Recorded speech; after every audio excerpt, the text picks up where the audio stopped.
નંદ બાબા ને યશોદાએ ગ્રહ શાંતિ કરાવી, ભાગવતજીમાં ઉલ્લેખ છે. અલગ અલગ પ્રકારના ઔષધો લઈ આવ્યા છે. આંકડો, ખાખરો, ખેર, ખીજડો, પીપળો, દર્ભ, દુર્વા, શમી, આ બધાનો હોમ કર્યો. આપણે એમ કે એનો હોમ કરવાની શું જરૂરિયાત છે? પણ આનું સીધું સૂર્યનો પ્રકાશ સૌથી વધારે ગ્રહણ કરતું હોય પૃથ્વી ઉપર તો એ છે આંકડો. આંકડાની 2 લાકડી સળગાવો, માકડ બાકડ ભાગી જાય. ચંદ્રમાનો પ્રકાશ સૌથી વધારે કોઈ પકડતું હોય તો એ ખાખરો છે. લાલ પ્રકાશ, લાલ કલરનો ગ્રહ આખો છે એ મંગળ છે. એ લાલ પ્રકાશ ગ્રહણ કરનારું કોઈ વૃક્ષ હોય તો એ ખેર છે.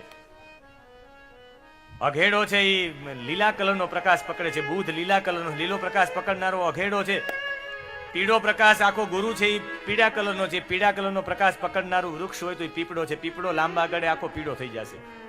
શુક્રનો સફેદ કલર છે. આ સફેદ કલર પકડનારું કોઈ વૃક્ષ હોય તો એનું નામ છે ઉમરો. તમારા શરીરમાં વીછી કરડ્યો હોય, તમે ખાલી અઘેડાના પાના માથમાં ચીમોરી નાખો, વીછી એ જ સમય ઉતરી જાય. આ અઘેડાનું કામ છે. પ્રબળ જંતુનાશકતા છે જેની અંદર. તમારો દીકરો ભણવામાં બહુ હોશિયાર ન હોય તો વડલા નીચે, પીપળા નીચે વાંચવા માટે બેસાડો. એ સૂર્યના કિરણો વડલા કે પીપળા ઉપર ને તમારા દીકરા ઉપર પડે, એ હોશિયાર થઈ જશે. તમારા શરીરમાં લોહીમાં કંઈ પણ પરિભ્રમણ થતું હોય, લોહીનો બગાડ હોય તો 1000થી વધારે સમિદા હોમી નાખો ખેરના લાકડાની. તમારો છોકરો બહુ તોફાની હોય તો બેસાડો એને ખાખરાના ઝાડ નીચે. ચંદ્રમાના પ્રભાવવાળું આ છે, દીકરો શાંત થઈ જશે. તમારા શરીરમાં શુક્રાણુ ઉત્પન્ન થતા હોય, કહ્યું કે આને શુક્રાણુના પોઈન્ટ ઘટે છે. રોજ ઉમરાના ઝાડ નીચે 2 કલાક બેસે, દ્રામ દ્રીમ દ્રોમ, દ્રામ દ્રીમ દ્રોમ બોલે, શરીરમાં શુક્રાણુ ઉત્પન્ન થશે. એના માટે ટેબ્લેટ લેવી નહીં પડે. તમને શ્વાસની બીમારી છે તો તમે દર્ભ હોમો મધવારો કરીને, દુર્વા હોમો, દુર્વા મધવાડી કરીને હોમો, શ્વાસની બીમારી જતી રહેશે. આ બીમારી દૂર કરવા માટેની સૌથી મોટી વ્યવસ્થા છે. એ વ્યવસ્થા માટે ગ્રહ શાંતિ છે. એવો પ્રકાશ મેળવવા માટે સૂર્ય પાસે મેળવી ન શકો તો આંકડા પાસેથી મેળવી શકો એ ઉર્જા.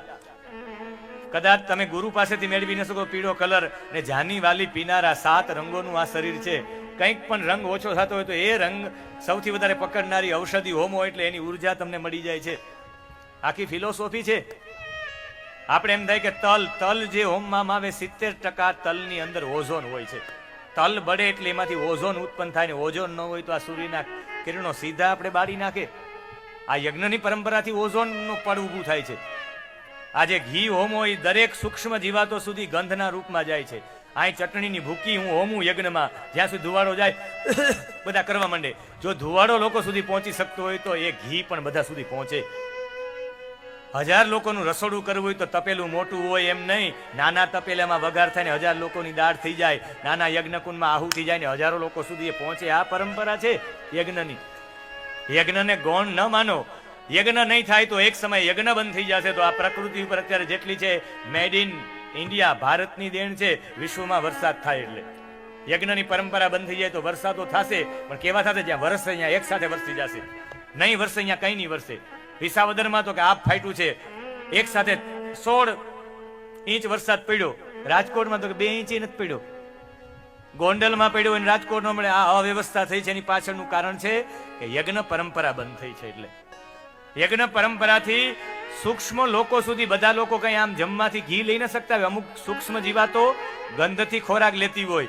એ ગંધથી ખોરાક લેતા હોય ત્યાં સુધી સૂક્ષ્મ જીવાતો સુધી ખોરાક પહોંચાડવાની વ્યવસ્થા ઋષિઓ કરી. એટલે યજ્ઞ ઘી હોમીને આપણે ઘી કોઈને વાસણમાં જમાડીએ તો લાડવા જમાડીએ તો પુરુષો જમી શકે, પ્રાણી જમી શકે. સૂક્ષ્મ જીવાતોને જમાડવાની વ્યવસ્થા યજ્ઞના માધ્યમથી છે.